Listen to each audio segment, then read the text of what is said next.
Uh, Good afternoon, everybody. Welcome once again to this series on craniofacial surgery. I hope people are getting some interest in this specialty. So today's topic is hypertelorism, and this is one topic which is slightly understood. The terminology is used very loosely. So I would like to clarify certain things. In general, the term hypertelorism basically means excessive width between any two body parts. The uh, uh, kidney, eyes, or nipples. But generally, this term is used for increased distance between the two eyes. And preferably, we should be calling it orbital hypertelorism or teleorbitism when we want to speak of the distance between two eyes. Before we go to that, it might be pertinent to talk about the embryology of hypertelorism. So, as we know that uh, uh, during the development, the eyes are placed laterally, and when the embryo is around 28 millimeters of size, that's around 6 weeks of intrauterine life, these eyes start to migrate medially.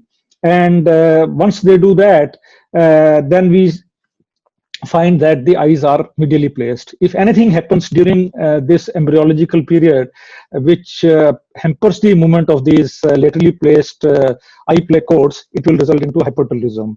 The reasons could be that there could be some persistence of embryological structures such as frontonasal process, or it could be premature ossification of the lesser wing of the sphenoid, which gets ossified and doesn't allow the growing placode to move medially. And these situations will invariably lead to development of more distance between the two eyes.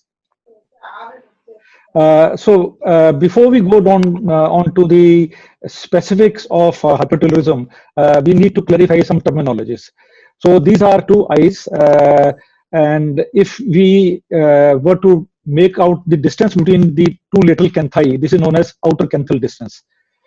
Likewise, the distance between the two medial canthi is known as intercanthal distance, or ideally it should be known as medial intercanthal distance. And then we also have to take into consideration interpupillary distance. That is the distance between the two pupils when the patient is looking in the mid gaze. And then we also have to refer to what is the length of the palpebral aperture of the eye. This is known as PFL. All these measurements have a lot of relevance, which I will be discussing as we go ahead with our presentation. Now, transporting all that what I have told to a skull is that this is the intercanthal distance between the two medial canthi, and this is the interpupillary distance, and this is the length of the palpebral fissure. The importance of this is that if we were to talk about the increased width of the eye, we have to ensure that the pupils are in the midline. If somebody has got exophoria, then this distance between the two pupils will increase. Does not necessarily mean that the patient has got hypertelorism. Similarly, when we say hypertelorism, this basically means that this whole of the orbital socket is lateralized, laterally on both the sides or one side. Only then we should call it orbital hypertelorism. We will clarify it further as I go along with my presentation. It might also be interesting to discuss what is there in the normal interorbital space. That means what is there in between the two medial canthi in a normal human being. So we have this area which is known as interorbital distance, interorbital space, and we have ethmoid sinuses here. And as we go posteriorly, you will find that these are extending posteriorly also. And we have this crista galli, which is there like this, and we have cribriform plate, which is present in the roof of the orbit.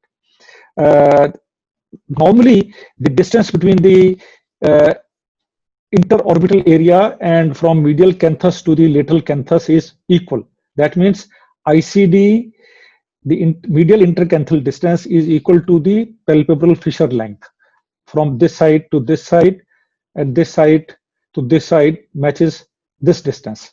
I'll clarify it a little further. Now, let us see that in a normal eye, we have this intercanthal distance is normal, the outer canthal distance is also normal, and they have everything which is normal. What could be the various scenarios? Now, suppose the patient has got some fracture in this area on the left side, and so what is happening is that this medial wall is pushed onto medial side, thereby increasing the intercanthal distance on that side, but the eye position is still all right. So this is known as telecanthus on the right side. Suppose we have both the medial walls pushed, medial wall of the orbits pushed because of the fracture. As you can see in this graphic, this is telecanthus happening bilaterally. This is a scenario which is more likely to happen in a bilateral naso-ethmoid fracture. And there could be a scenario in which you have whole of the globe shifted laterally, and this pushes this eye socket also laterally. So this is hypertelorism on one side. And when this is present on both sides, then you call it hypertelorism bilateral. So I want to once again emphasize that in true hypertelorism, this whole of this orbit is lateralized, either unilaterally or bilaterally. And it should be differentiated from situations like in which only the medial wall is pushed, as happens in naso-ethmoid fractures or encephaloceles.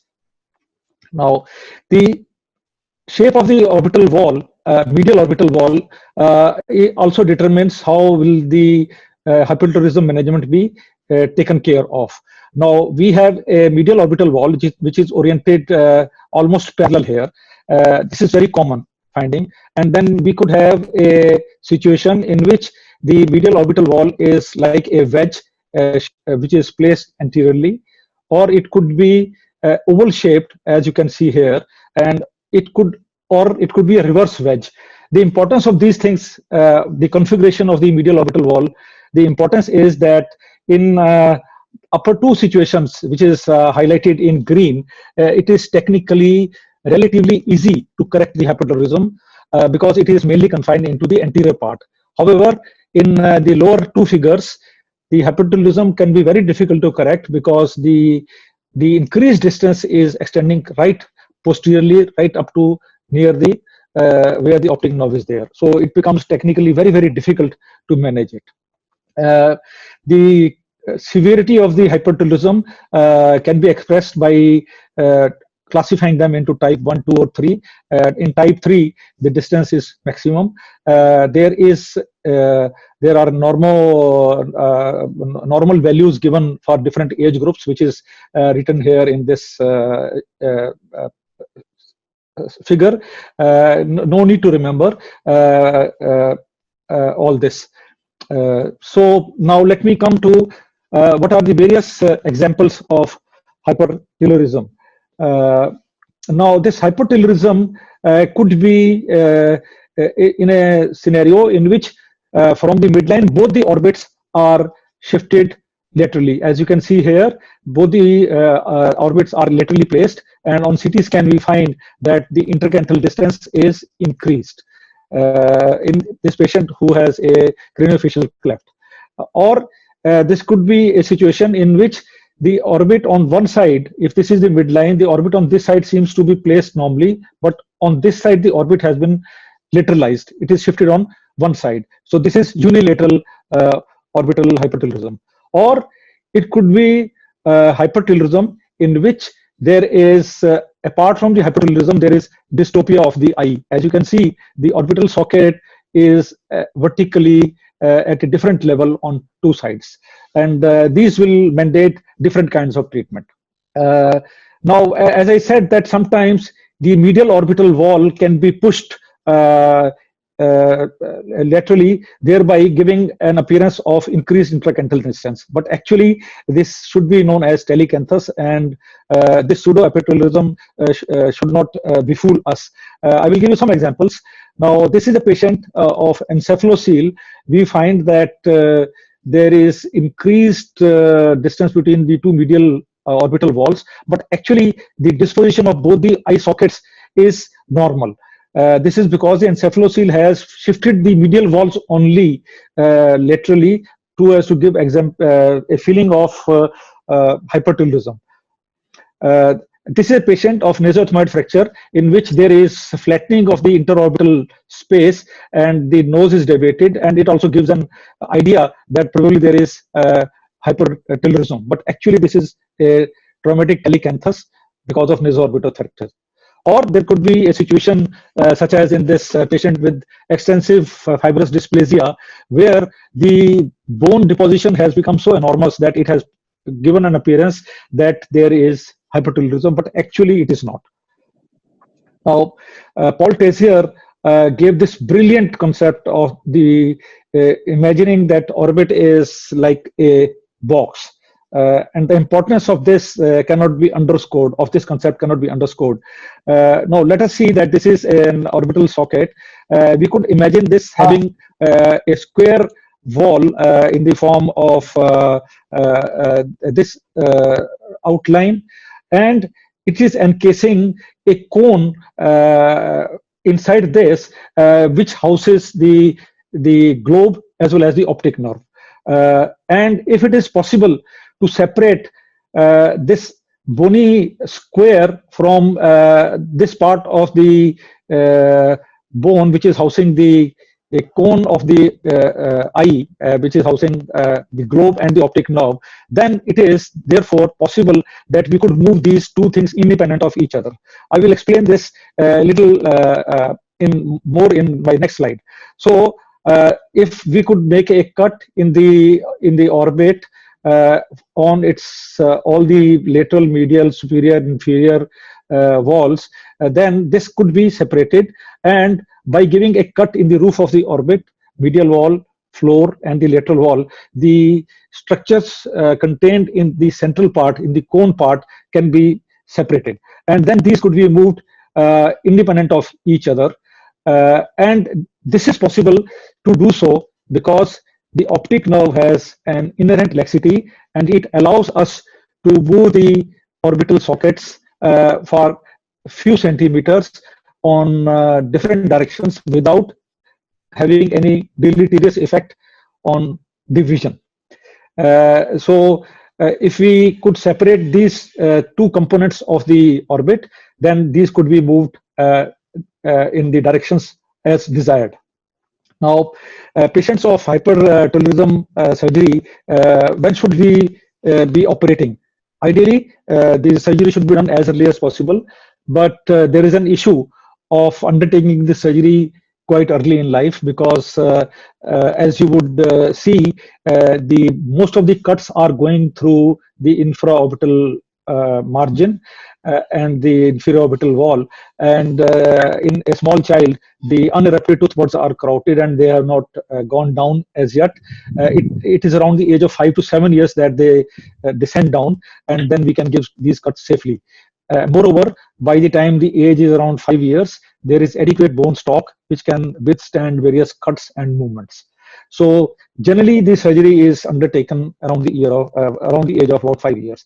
But imagine looking at this child who is 2-year-old, and the parents are very concerned that she looks very bad.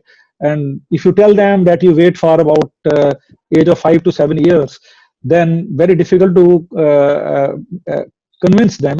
So you can probably do some kind of camouflage surgery here. You could take out this excess skin and then put a small cranial bone graft, and the child can have some semblance of normal appearance till you undertake the appropriate surgery at a later date around age of 5 years. The movement of the orbits in the desired direction can be accomplished through essentially through techniques. In one technique, which is known as box osteotomy, we are basically moving the orbits as a box. Whereas through the concept which I just explained, that the orbit can be divided into a cone part and a square part, or the uh, distantly placed sockets could be brought together by dividing the face into two halves, then taking out a wedge of the bone and then moving them together. Needless to say, you will have to take the soft tissue corrections also if they are there. Let us say this is a skull of a patient who has got hypertelorism, and we notice that this distance is too much and the orbits need to be moved laterally.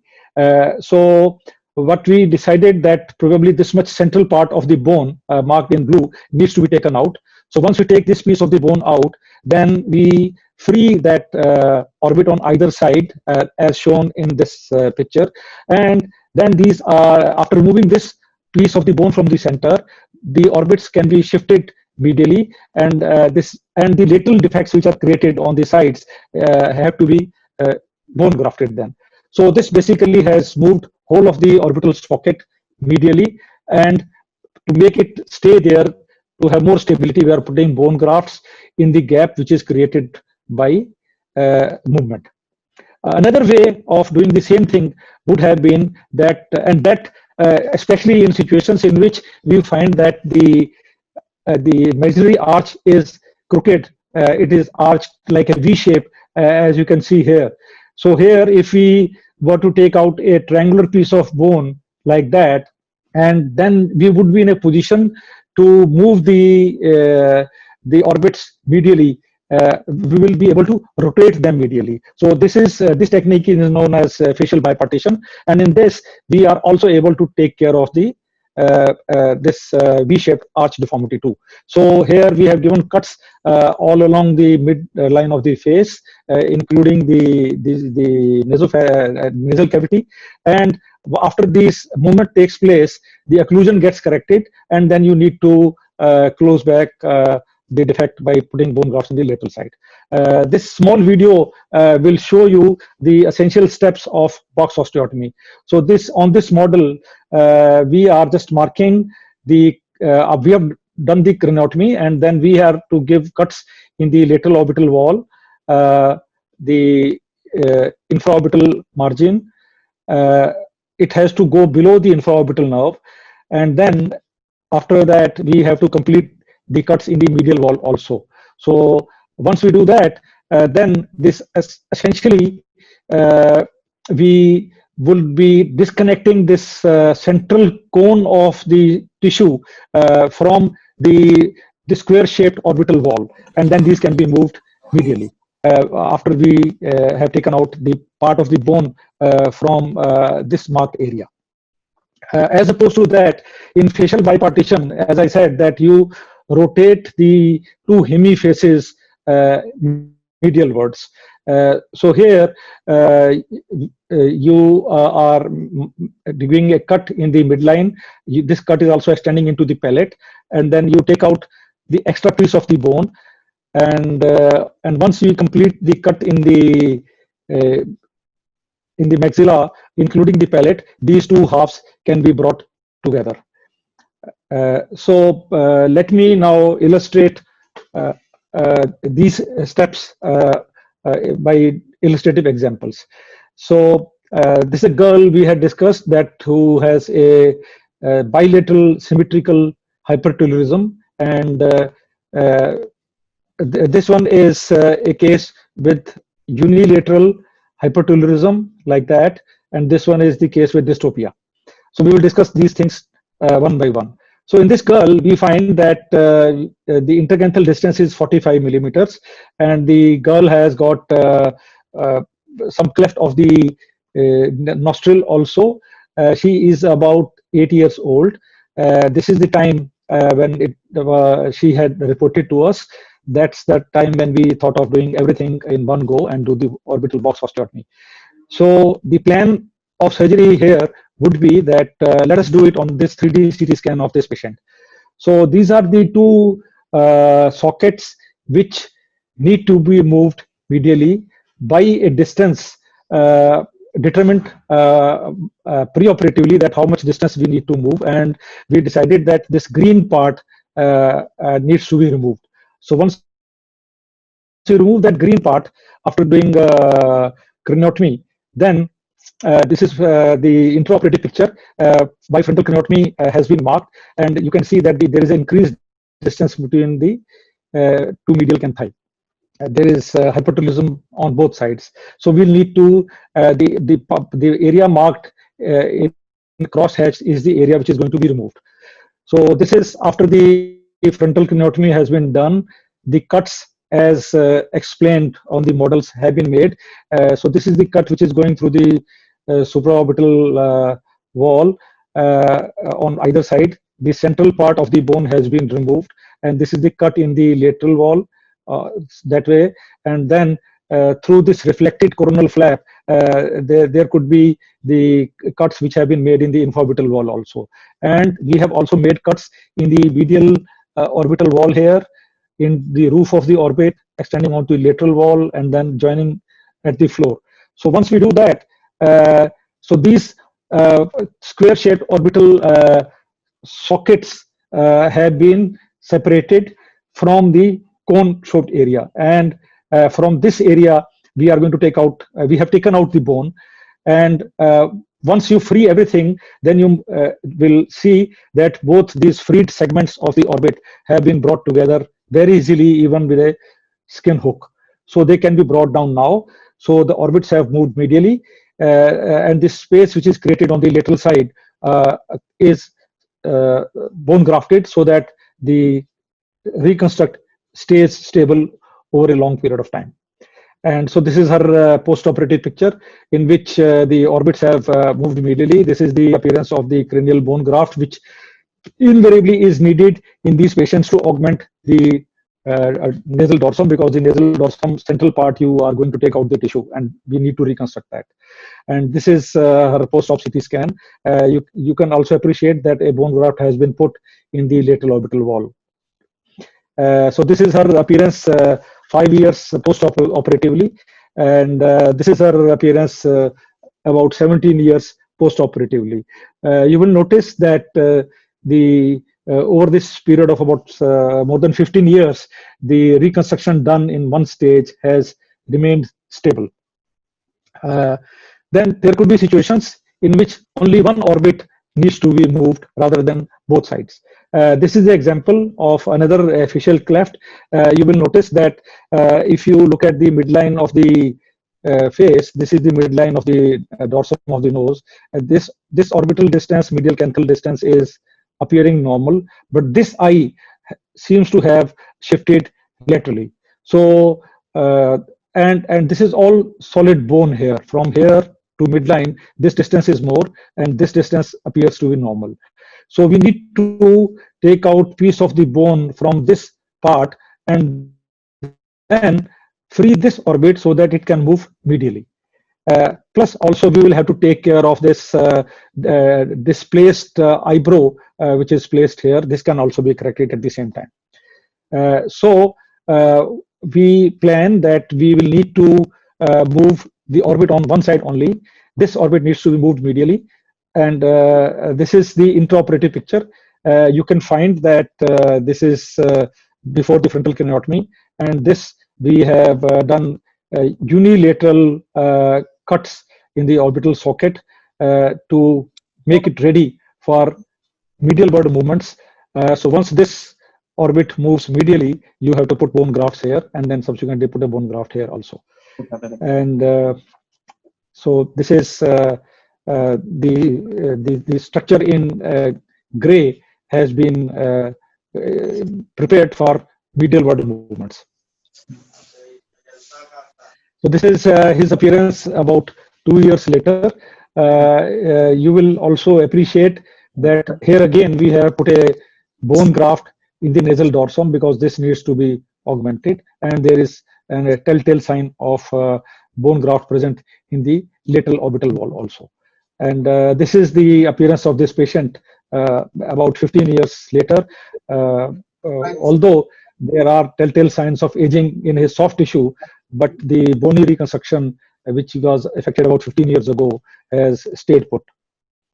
Now, there could be situations when hypertelorism is associated with orbital dystropias, as is seen in this case, and we find that looking at the patient, the orbit on the left side is at a lower level, and they are both these orbital sockets are lateralized. So we need to not only move the orbit medially, we also need to correct the orbital dystropia.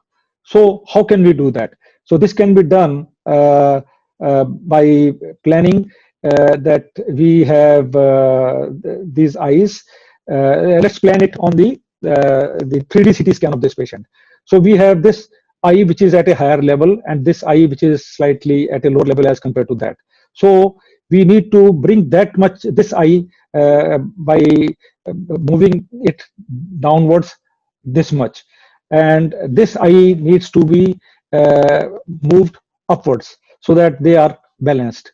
And then you have to take out the central part of the bone, and after making the appropriate cuts, then both these orbits need to be moved not only medially but vertically also, one moving down, other one moving up. And so again, this can be accomplished through a combined intracranial extracranial approach. And this is her appearance 1 year post-operatively. The eyes are almost symmetrical, and they appear to be quite reasonably acceptable. Now, there could be situations in which there is associated V-shaped arch deformity in these patients. Like here, we find that this patient has got 0.14 cleft. The nasal dorsum is very broad. There is a boxy appearance at the nasal tip. The nose appears to be recessed, and there is a large hypertelorism present. Both the eyes, both the orbits are lateralized hugely. So this also, and plus this patient had a maxillary arch which was, wedge-shaped, V-shaped. So, and she is about, I think, 12 years old, and she was an ideal candidate for correction of the hypertelorism using a facial bipartition technique. So once again, in facial bipartition technique, what we do is we take out a piece of the bone from this central part here, and then the cut is going through and through the nasal dorsum, through the maxilla, palate, and then once we have freed everything, then both the hemifaces are rotating medialwards so as to not only bring the eyes medially but also correct the occlusal deformity. So this was done in this patient, and at the same time when we did this, we also placed a cranial bone graft to correct the boxy tip bone deformity, as well as make the nose look little more harmonious with her appearance. So this is her appearance 10 years post-operatively. I was also talking about the situations which look like hypertelorism, but actually these are not hypertelorism and should be either called as pseudo-hypertelorism, or we should call them telecanthus. So let's have some examples. This is a patient of nasofrontal meningoencephalocele, and you will appreciate that the eyes as such appear to be placed not very laterally. It is the medial wall which is placed, which is displaced laterally, to give semblance of hypertelorism or pseudo hypertelorism. So this is a case of encephalocele which needs to be addressed by reconstruction of the medial orbital wall and taking care of the soft tissue defects. And this is our appearance many years after the correction in one go. We will be discussing in detail about the encephaloceles in our subsequent talks, maybe tomorrow. This is a lady who has a sequelae of the facial maxillary trauma. This is following a roadside accident. She had nasoorbital ethmoid fracture. She had other fractures also. So this nasoorbital ethmoid fracture was not managed initially because she had CSF leak also. And so this gives appearance of telecanthus. It is in fact telecanthus, and the only way we can correct this is to take out this extra bone which has been pushed here, and then place a nasal bone graft here so as to camouflage the laterally deviated deformity of the nose.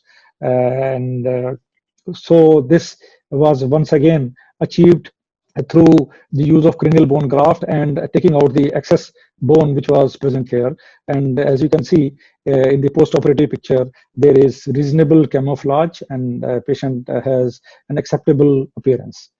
This is a case which has multi-ostotic craniofacial fibrous dysplasia. The child is, I think, about 6 years of age.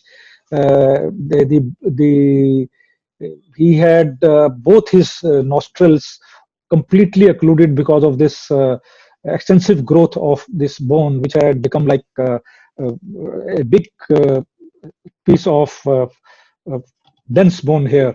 And this required extensive degloving of the facial skeleton, including the coronal flap, the mid-facial degloving, and then we were able to tone down these hypertrophic areas of the bony region to contour an appearance which was more acceptable.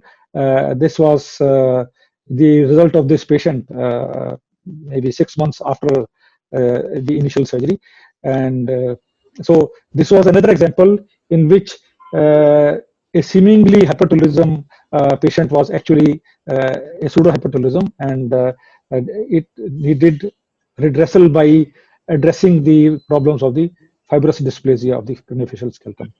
So in conclusion, I can say that the treatment of the hypertelorism primarily is for cosmetic reasons only, because if you don't operate, these patients will not have any significant functional problems, in the sense that their IQ is normal and they are otherwise very useful members of the society. But since the appearance has a lot of premium on the face, I think this is one of the main reasons for operation in hypertelorism. And since the hypertelorism essentially entails making cuts in the region of the facial bones which are housing the future tooth buds, which need to descend down, that happens around 5 to 6 years of age. We have to wait till the patient becomes around 5 to 6 years of age, so that we don't cause any damage to these unerupted tooth buds. Moreover, at that age, it is also possible to have the fixation securely applied, because the bone stock has also increased significantly. Prior to this, we might resort to some kind of camouflage surgery so as to pacify the parents that the definitive surgery can wait for a few more years. I must emphasize that this surgery is both intracranial and extracranial. We require the help of our neurosurgery colleagues at every cost, and they are an integral part of our team. And since in these patients we are taking out the hypertrophic ethmoid sinuses, so we are basically exposing the extradural space to the nasopharynx here now, and the infection can very rapidly spread cephalad and cause meningitis in these patients. So it is very important to separate the nasopharynx from the extradural dead space, and frontogaleal flap or some vascularized flap needs to be interposed between the nasopharynx and the cranium.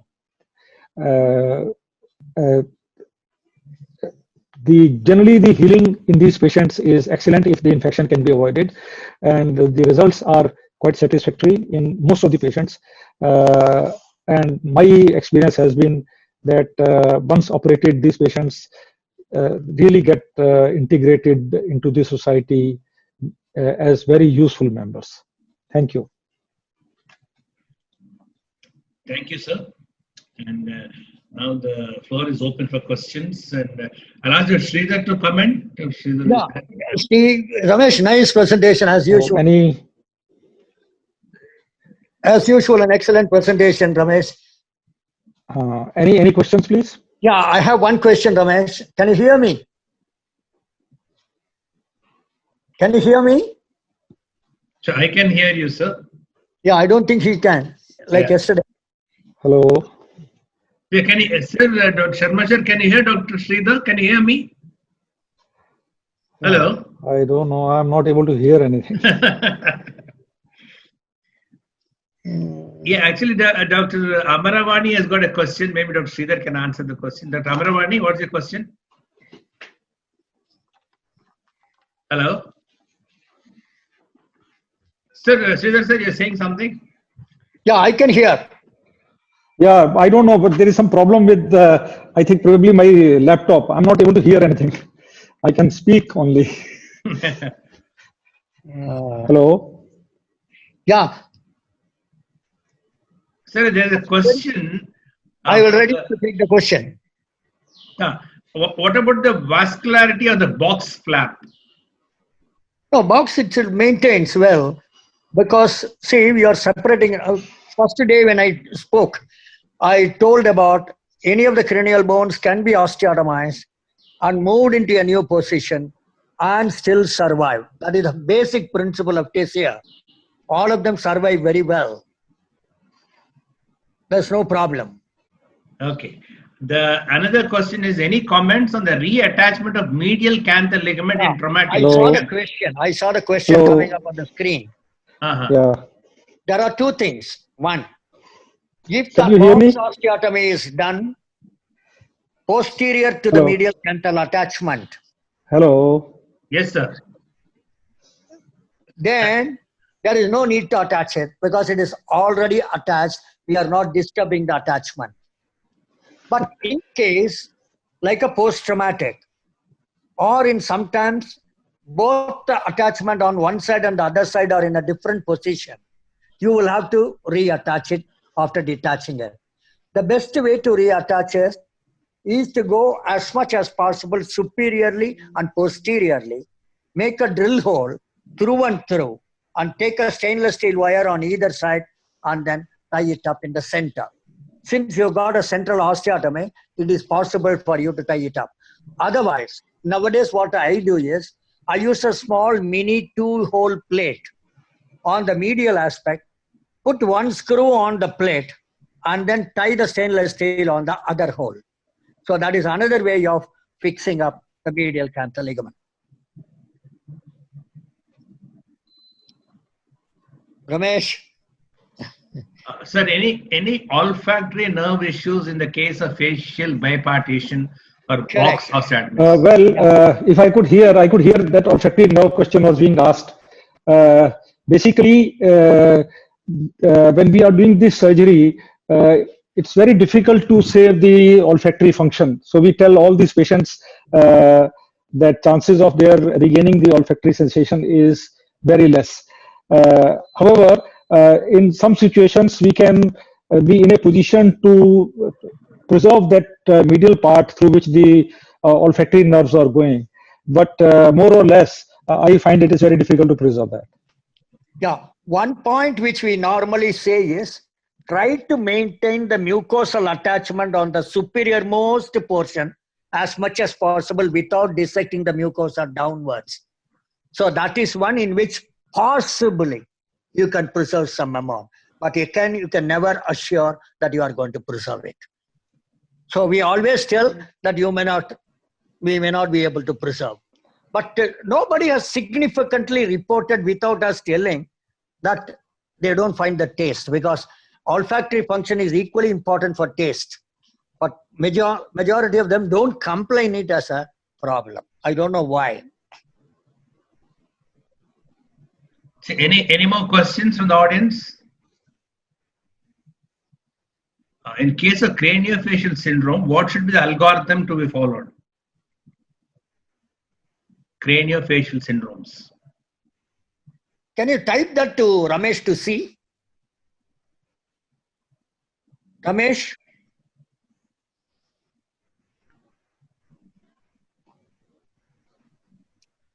Any verbal questions, please?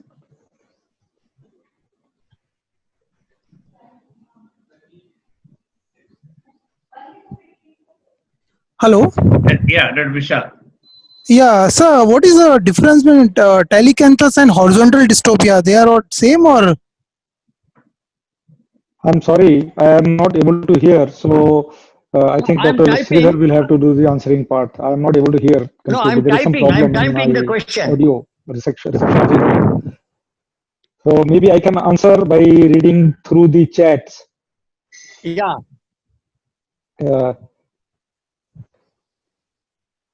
Well, there is some question. One question from Dr. Subodh. He says telecanthus or horizontal dystopia are the same. Correct. No, actually, when we say that it is dystopia, this basically means that the level of the orbital sockets is different. This whole of the orbit has moved either superiorly, inferiorly, so that this is vertical dystopia, or they can be dystopic. But telecanthus basically means that the medial orbital walls have shifted lateralwards because of trauma or something, and that is why there is, appearance of a pseudo telecanthus. When the entire orbit is away from each other, it is hypertelorism. If only the medial canthal attachment between the two of the orbits are away from each other, it is telecanthus. So here, only the canthi or distance is different. The lateral walls remain same. But if both the orbits are away from each other, both the lateral wall, orbital wall, as well as the medial, then it is hypertelorism. Thank you. Thank you, sir. Dr. Gautam Raj, what is your question? Gautam Raj? Yes, yeah. Yes, speak out, Dr. Gautam Raj. Yeah, I can hear now. So speak, please. Yeah, Dr. Gautam Raj, your question. You can't hear him. So in the meantime, let me answer question posed by Dr. Parvaz.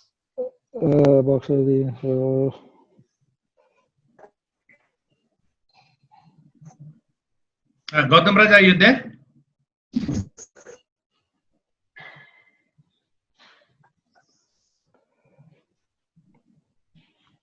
Okay, there was a question on what is the common source of bone graft for lateral canthus after medial displacement of box osteotomy.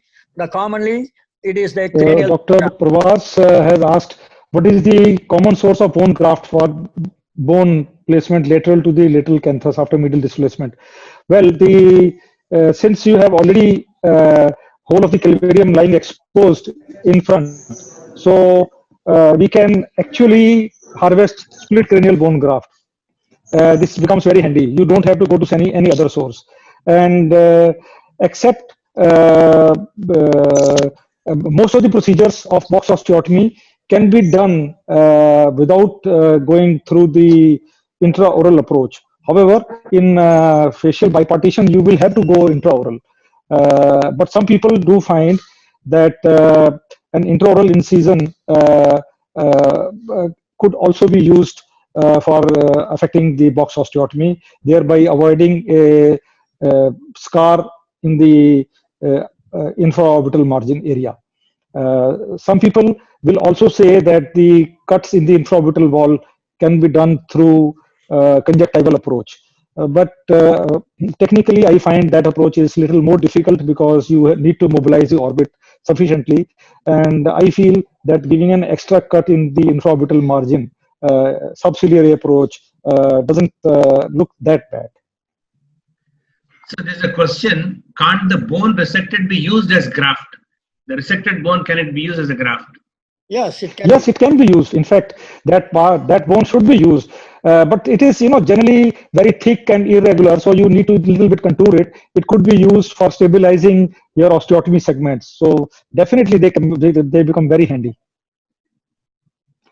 I will once again like to emphasize that these surgeries should not be taken very lightly. There is a real danger of ascending infection from the nasopharynx going up into the cranial cavity, and we must shut off these two spaces by use of a vascularized flap such as frontogaleal flap. And since we have been using those flaps, our infection rate is almost close to nil in all these cases. There can be significant CSF leak chances in these patients, so we have to take care of that also.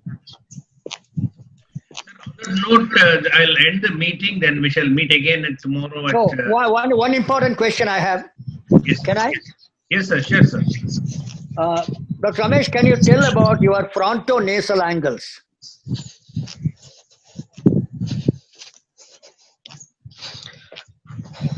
Sir, Dr. Ramesh, can you hear Dr. Sridhar's question? Hello? Hello. Dr. Sridhar wants to know about frontonasal angles.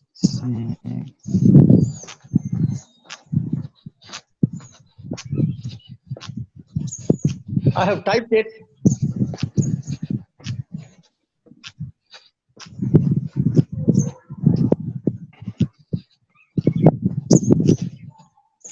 Professor Sharma? Can you hear me? It has gone privately, I think. Uh-huh. Tap here to chat.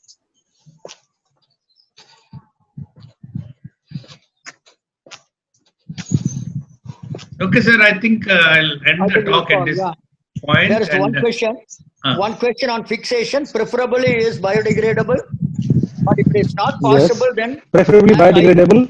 But since you need to fix laterally also where you are putting the bone graft, I find that use of PDS suture there laterally is good enough. You need to put plates there. But however, in the central part where your medial segments have moved, an absorbable fixation system will be worth it. But prior to the availability of these fixation devices, we were just using stainless steel wires for fixation. They worked quite okay.